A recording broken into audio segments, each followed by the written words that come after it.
Hello everyone, welcome to my YouTube channel A H helpline. कैसे हैं आप लोग?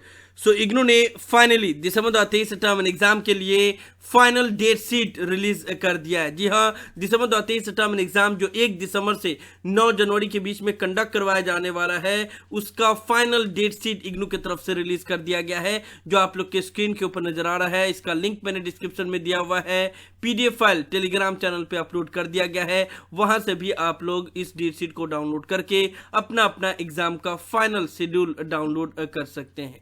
फाइनल डेट शीट जब रिलीज हो जाता है तो आप लोग को जो इससे पहले जितने भी डेट शीट रिलीज होते हैं उसमें जो टेंटेटिव शब्द का यूज किया जाता है वो सभी चीजों को हटा दिया जाता है। साथ ही साथ टेंटेटिव डेट शीट में बाकी अदर डिटेल लिखे हुए रहते हैं, उसको भी हटा दिया जाता है और फाइनल डेट शीट में बस एग्जाम के रिलेटेड डिटेल दिए हुए रहते हैं। और यहाँ पे टेंटेटिव शब्द हटा के सिर्फ लिखा जाता है date sheet for December 2023 term end exam. तो 26 अक्टूबर के डेट पे ये इग्नू की तरफ से रिलीज कर दिया गया और आज ही वेबसाइट पे अपडेट किया गया है। आप लोग अपना स्क्रीन के ऊपर इसको देख पा रहे होंगे। तो एक एक करके हम लोग बात कर लेते हैं फाइनल डेट शीट में क्या मेंशन किया गया। सबसे पहले ये जान लो कि देखो, फाइनल डेट शीट मतलब हुआ कि अब जो भी एग्जाम के डेट इस डेट शीट में लिखे हुए हैं वही आपके एग्जाम के डेट फाइनल रहेंगे, वही आप लोग का हॉल टिकट में भी प्रिंट आउट होगा एंड वही डेट पे आप लोग का एग्जाम होगा। इसमें कोई भी चेंजेस नहीं होगा। हालांकि लास्ट कुछ सेशन में फाइनल डेट शीट पे भी कुछ चेंजेस देखने को मिले थे, लेकिन एकदम माइनर सा चेंजेस देखने को मिला था, वो भी बहुत रेयर सर्कमस्टांसेस हुए थे, इसी वजह से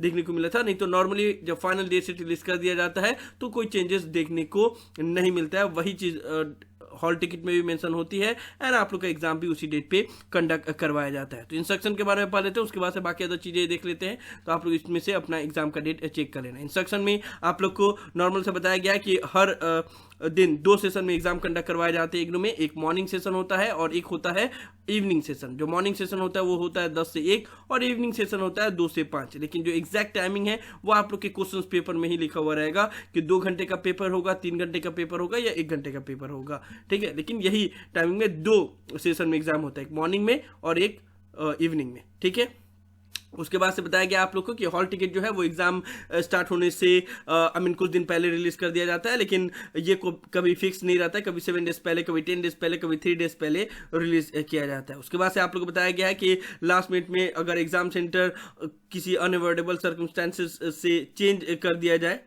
तो वो सब स्टूडेंट को बोला गया है कि रीजनल सेंटर से कांटेक्ट करने के लिए, अगर आपका एग्जाम सेंटर बहुत फार पड़ गया है तो। ठीक है, वैसे कंडीशन में अगर पॉसिबल हुआ तो चेंज करते भी हैं, लेकिन जस्ट इन्होंने बता दिया, ऐसा नॉर्मली होता नहीं है। उसके बाद से आप लोग को बताया गया है, जो कि हर एक बार हॉल टिकट में और बाकी अदर जगह पर भी बताया जाता है कि आपको एग्जाम सेंटर में आइदर इंग्लिश में लिखने की अनुमति रहेगी या फिर हिंदी में लिखने की अनुमति रहेगी। रीजनल लैंग्वेज में आप लोग नहीं लिख सकते एक्सेप्ट लैंग्वेज ग्रुप का पेपर। लैंग्वेज ग्रुप का पेपर को छोड़कर बाकी अदर जितने भी इलेक्टिव पेपर हैं या कंपल्सरी पेपर हैं उसमें अगर आपने लैंग्वेज जो आपका रीजनल लैंग्वेज है उसमें लिखा तो फिर आपका पेपर को कैंसिल कर दिया जाएगा। तो ये चीज़ याद रखिएगा कि आपको आइदर इंग्लिश में लिखना है या हिंदी में लिखना है। अगर आपका हिंदी मीडियम है तो इंग्लिश में लिख सकते हो, इंग्लिश मीडियम है तो हिंदी में लिख सकते हो, लेकिन रीजनल लैंग्वेज में नहीं लिखना है। ओके ना, उसके बाद से जो पेपर एमसीक्यू में कंडक्ट करवाया जाता है और ओएमआर सीट पर कंडक्ट करवाया जाता है उसका यहाँ पे लिस्ट दिया गया, जिसके बारे में आप लोग को ऑलरेडी पता है। साथ ही साथ BNS 041 042 जो कि लास्ट 2 सेशन से अब डिस्क्रिप्टिव पैटर्न में चेंज कर दिया गया, उसके बारे में बताया गया है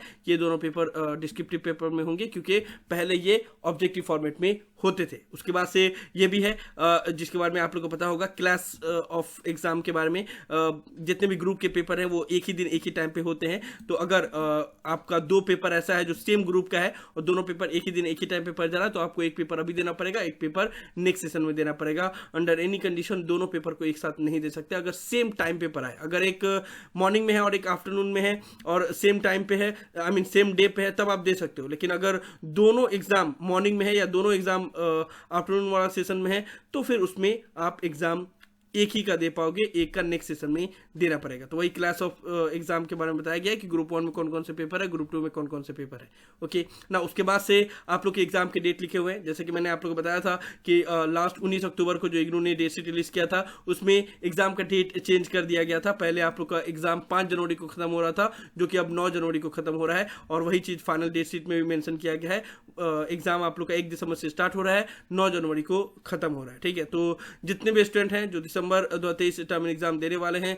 एक लास्ट बार आप अपना एग्जाम का डेट चेक कर सकते हैं। यहाँ पे जो भी चेंजेस करना था, जो भी रीशेड्यूल करना था एग्जाम का डेट, सबको ठीक कर दिया गया है और अब इस फाइनल डेट शीट को उसमें इंक्लूड कर दिया गया है। जो सब्जेक्ट मिसिंग थे उसको भी ऐड कर दिया गया है। जो भी सब्जेक्ट कोड दो पेपर एक ही दिन एक ही टाइम पे पढ़ रहे थे उसको भी ठीक कर दिया गया, अगर वो वैलिड थे तो। यानी कि सेम ईयर का अगर दो पेपर एक ही दिन एक ही टाइम पे पढ़ जाता है तो उसको इग्नू इधर उधर रीशेड्यूल करके उसके बाद से उसको ऐसा करता है कि वो क्लास ना हो। तो सारा चीज कर दिया गया। आप लोग अपना एग्जाम का डेट यहाँ पे चेक कर सकते हैं। ग्रुप के भी पेपर को यहाँ पे कोड वाइज बता दिया गया। तो सिंपली आपको अगर आप मोबाइल से इस डेट शीट को डाउनलोड करोगे तो 3 डॉट के ऊपर क्लिक करोगे, इधर फाइंड का ऑप्शन रहेगा, कुछ मोबाइल में फाइंड का ऑप्शन रहता है, कुछ मोबाइल में सर्च का ऑप्शन रहता है। तो बस कंट्रोल सर्च में जाके अपना जो भी सब्जेक्ट कोड है उसका फर्स्ट 3 या 4 लेटर टाइप करोगे, फिर आपको पता चल जाएगा कि आपका एग्जाम कौन से डेट पे होने वाला है। जैसे कि किसी का BLI का पेपर है, bachelor of library information science, तो BLIE टाइप किया, उसके बाद से जो जो कोड है यहाँ पे आ जाएगा आपको। BLI 229 16 दिसंबर को है। उसी तरीके से बाकी अदर के पेपर का भी आ जाएगा। उसी तरीके से अगर मान लो आपका BCOC पेपर है, ठीक है, तो BCOC 138 यहाँ पे BCOC टाइप करोगे तो BCOC के जितने भी हैं ये हाईलाइट होता हुआ नजर आ जाएगा। आपको पता चल जाएगा कि आपका एग्जाम कौन से डेट पे है एंड कौन से टाइम पे है, यानी कि मॉर्निंग सेशन में या फिर evening session. Evening session afternoon session दोनों ही बोलते हैं, तो उसमें कंफ्यूज मत होना। बस मॉर्निंग सेशन 10 से 1, इवनिंग या आफ्टरनून सेशन 2 से 5, ठीक है। तो इस तरीके से आप लोग अपना सब्जेक्ट कोड को टाइप करके अपना सब्जेक्ट कोड को चेक कर सकते हैं कि कौन से डेट पे आपका एग्जाम होने वाला है, और शेड्यूल को नोट डाउन कर सकते हैं, उसी डेट पे आपका एग्जाम होने वाला है, ठीक है। नाउ लास्ट में MIL मॉडर्न इंडियन लैंग्वेज, इसके बारे में आप लोग को पता है, उसे आप कोई इशू की बात नहीं है क्योंकि मॉडर्न इंडियन लैंग्वेज का भी सब्जेक्ट कोड अलग से दिया हुआ है। मॉडर्न इंडियन लैंग्वेज मतलब लैंग्वेज ग्रुप का पेपर, वही सभी कोड यहाँ पे दिए हुए हैं। जैसे उर्दू का है FUD, बंगाली का है FBG, तो यहाँ पे जितने भी लैंग्वेज ग्रुप के पेपर हैं उनके सब्जेक्ट के कोड दिए हुए हैं। तो चेंजेस सबसे बड़ा यही है कि आप लोग का एग्जाम का डेट को बढ़ा दिया गया है, जो कि पहले 5 दिसंबर को खत्म हो रहा था, वो 9 जनवरी को अब खत्म होने जा रहा है। साथ ही साथ पहले जो एग्जाम कंडक्ट करवाए जा रहे थे उसमें 1 दिसंबर के बाद से 2 दिसंबर 4 दिसंबर को भी एग्जाम कंडक्ट करवाए जा रहे थे, जिसको अभी हटा दिया गया है। 1 दिसंबर के बाद से डायरेक्ट 5 दिसंबर को एग्जाम हो रहे हैं, और कुछ कुछ सब्जेक्ट है जिसको चेंज किया गया है, जो क्लास हो रहे थे उसको ठीक कर दिया गया, ठीक है। तो आप लोग अपना एग्जाम का डेट चेक कर सकते हैं। तो अच्छा, एक और इंपॉर्टेंट चीज ये कि ODL प्रोग्राम के स्टूडेंट का तो फाइनल डेट शीट रिलीज किया गया है, साथ ही साथ ऑनलाइन प्रोग्राम के स्टूडेंट का भी फाइनल डेट शीट रिलीज कर दिया गया है। तो जितने भी ऑनलाइन प्रोग्राम के स्टूडेंट है वो भी अपना डेट शीट को चेक कर लेंगे। उनका भी सेम डे पे ही एग्जाम कंडक्ट करवाया जा रहा है, क्योंकि आप लोग को पता होगा कि अभी इग्नू में ये रूल आया है कि ऑनलाइन प्रोग्राम के स्टूडेंट का जो क्वेश्चन पेपर रहेगा एंड ODL मोड के स्टूडेंट का जो क्वेश्चन पेपर रहेगा वो दोनों सेम रहेगा, क्योंकि दोनों का जो पैटर्न है, सिलेबस है, टीचर्स हैं, बाकी सब कुछ सेम रहता है। इसी वजह से आप लोग का जो सिलेबस है वो भी सेम रहेगा एंड एग्जाम के डेट भी सेम रहेंगे एंड क्वेश्चन पेपर भी सेम रहेंगे, ठीक है ना। तो ऑनलाइन प्रोग्राम के जितने भी स्टूडेंट हैं वो भी अपना डेट शीट को डाउनलोड कर लेंगे। 1 दिसंबर से आपका भी एग्जाम स्टार्ट हो रहा है और 9 जनवरी तक चलेंगे। यहाँ पे अभी आपके सब्जेक्ट के कोड लिखे हुए हैं, कौन से डेट पे आपका एग्जाम होने वाला है, मॉर्निंग सेशन में या इवनिंग सेशन में, ओके। और आपको भी अपना एग्जाम का डेट चेक करने के लिए उसी तरीके से, अगर आप कंप्यूटर से कर रहे हो तो कंट्रोल F पुट करोगे, और अगर आप मोबाइल से चेक कर रहे हो तो 3 डॉट के ऊपर क्लिक करके फाइंड और सर्च के ऑप्शन के ऊपर क्लिक करोगे। जो भी आपका सब्जेक्ट कोड है, अगर आपका MSD है तो MSD इस तरीके से टाइप करोगे, आपको पता चल जाएगा। जैसे MSD 02 7 दिसंबर को है मॉर्निंग सेशन में, MSD 03 8 दिसंबर को है, तो इसी तरीके से आपको भी आपका एग्जाम का डेट पता चल जाएगा। तो ऑनलाइन प्रोग्राम के स्टूडेंट भी अपना एग्जाम का डेट और शेड्यूल नोट डाउन कर लेंगे। दोनों ही डेट शीट का लिंक डिस्क्रिप्शन में दिया हुआ है, और दोनों ही डेट शीट का PDF फाइल टेलीग्राम चैनल पे अपलोड कर दिया गया है, वहां से आप लोग डाउनलोड कर सकते हो। सो ये सब इस वीडियो में इग्नू की तरफ से दिसंबर 2023 टर्म एग्जाम के लिए ऑनलाइन और ODL मोड के प्रोग्राम के स्टूडेंट के लिए जो फाइनल डेट शीट रिलीज किया गया है उसके बारे में मैं आप लोग को इन्फॉर्मेशन दे रहा था। साथ ही साथ क्या क्या चेंजेस किए गए हैं उसके बारे में भी आप लोग को डिटेल इन्फॉर्मेशन दे रहा था। मुझे उम्मीद है कि आप लोग को वीडियो पसंद आया होगा। इस वीडियो को लाइक जरूर कर दे, सभी फ्रेंड के साथ शेयर किया ताकि उनको भी फाइनल डेट शीट के रिगार्डिंग ये सभी इन्फॉर्मेशन मिल पाए। किसी भी तरह के डाउट के लिए आप लोग नीचे कमेंट बॉक्स में लिख सकते हैं या मुझे डायरेक्टली कॉल करके भी अपना डाउट क्लियर कर सकते हैं। और अगर आप AH हेल्पलाइन चैनल पर फर्स्ट टाइम आए हैं तो मेक श्योर आप लोग पहली फुर्सत में चैनल को ज़रूर सब्सक्राइब कर ले। So thank you so much for watching this video. Have an awesome day. Thank you so much.